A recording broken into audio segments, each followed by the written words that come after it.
Saya Pendeta HKBP Resort Parulian Litong Lihuta menyapa Bapak Ibu serta saudara-saudaraku sekalian dimanapun saat ini berada. Salam sejahtera bagi kita semua. Sebelum kita mendengar dan merenungkan firman Tuhan, marilah kita berdoa. Ya Tuhan yang bertahta di surga, hati dan pikiran telah kami siapkan untuk disapa firman-Mu.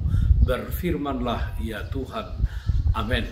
Firman Tuhan yang menjadi sumber kekuatan dan sukacita bagi kita dalam melaksanakan aktivitas kita satu hari ini, Senin 26 Februari 2024, tertulis dalam kitab Yeremia pasal 20 ayat 13.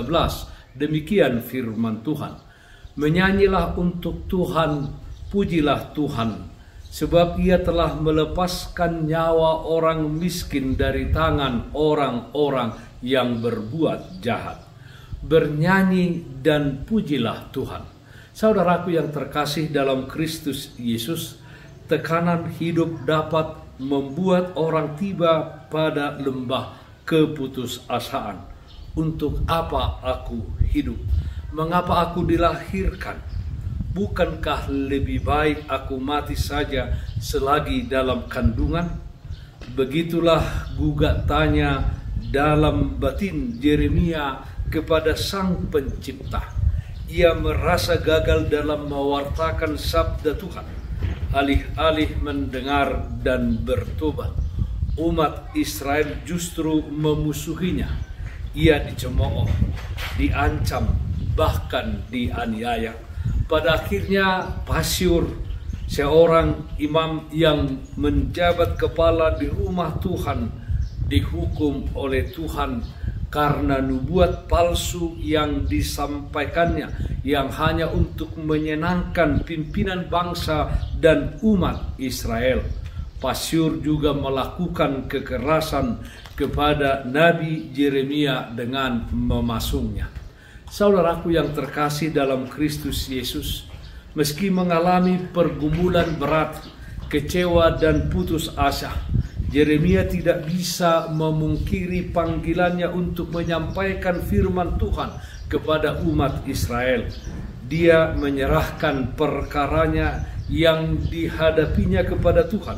Dia percaya bahwa Tuhan akan berpihak kepada orang benar, menyertai dia di dalam menghadapi dan menjalani pergumulannya. Dia menyaksikan dalam Yeremia pasal 20 ayat 11 demikian.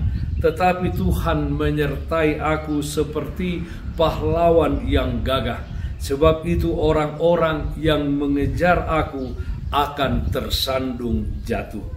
Keyakinan akan penyertaan Tuhan tersebut memampukan Yeremia untuk memuji Tuhan seperti yang disampaikannya dalam nats renungan hari ini.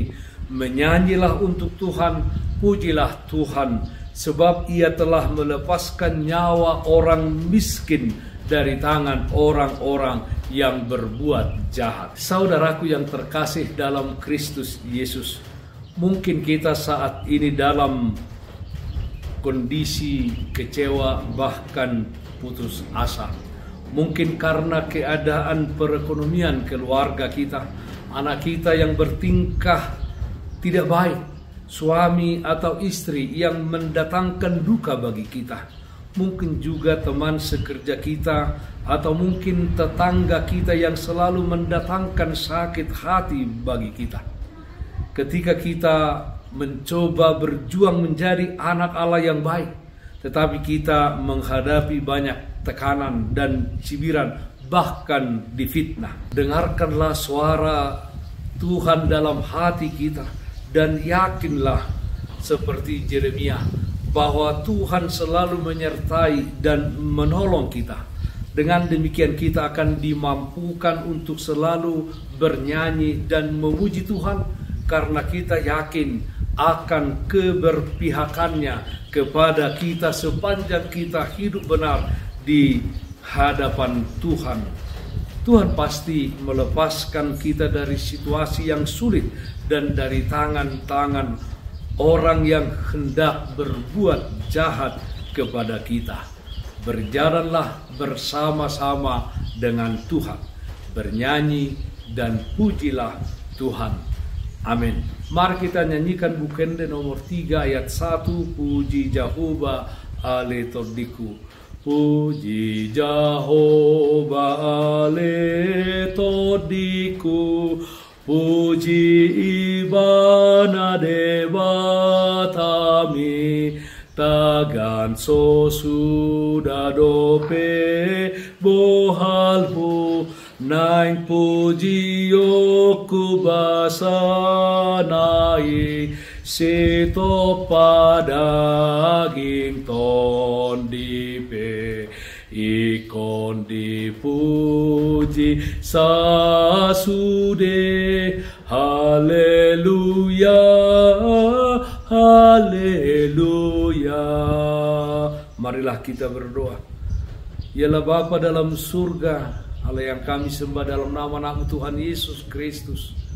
Ya Tuhan, terpujilah Engkau, karena Engkau senantiasa menyertai dan memelihara kehidupan kami di tengah-tengah dunia ini. Ya Tuhan, jadikan kami menjadi umat yang senantiasa bernyanyi dan memuji Engkau di setiap langkah kehidupan kami, di dalam kata dan perbuatan kami. Pakailah hidup kami menjadi alat kemuliaan Tuhan di tengah-tengah dunia ini, di mana kami mengasihi orang-orang di sekitar kami. Yang sakit dimanapun saat ini berada, Tuhan berikan kesembuhan. Yang berduka, Tuhan berikan penghiburan. Di dalam satu hari ini, dalam setiap aktivitas kami, Tuhan hadir memberikan kekuatan dan sukacita bagi kami. Dalam nama anak-Mu Tuhan Yesus Kristus kami berdoa, terpujilah nama-Mu. Amin. Kasih karunia Tuhan kita Yesus Kristus, kasih setia dari Allah Bapa, serta persekutuan Roh Kudus, itulah yang menyertai-Mu hari ini kekal sampai selama-lamanya. Amin. Bapak Ibu saudara-saudaraku yang terkasih, taatlah akan protokol kesehatan. Bersihkan hatimu, cintai dan kasihilah sesamamu. Jagalah kesehatan jasmanimu, terlebih kesehatan rohanimu. Tetaplah berdoa kepada Tuhan sumber berkat dan anugerah di dalam kehidupanmu. Salam kasih dari Tuhan Yesus Kristus untuk saudaraku semua. Salam sehat, tetap semangat. Tuhan Yesus memberkati. Shalom.